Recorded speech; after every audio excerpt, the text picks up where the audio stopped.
Hey friends, if you wish to hide programs from the control panel in your Windows computer, then please watch this video. I will guide you through the procedure.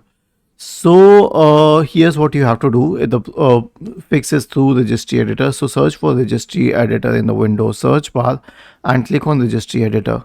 Now we need to scroll to this key, and this is to be done in the left pane. Okay, this is how you scroll through it. HKey local machine, software, Microsoft, Windows, current version, uninstall. Okay,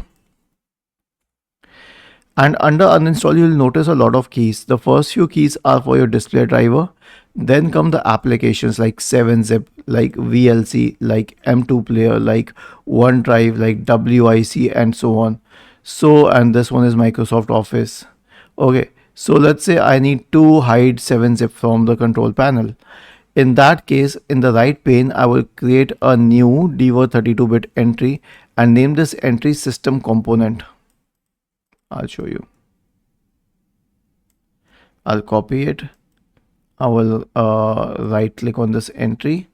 I'll say rename. I'll name it system component. I'll double click on it.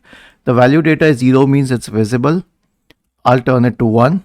I'll click on OK, and now it will be invisible from the control panel after I restart my computer. Was this helpful? If yes, then please subscribe to the channel, and if not, then let us know in the comment section of the video on how we could help you further. Thank you for watching this video and have a nice day.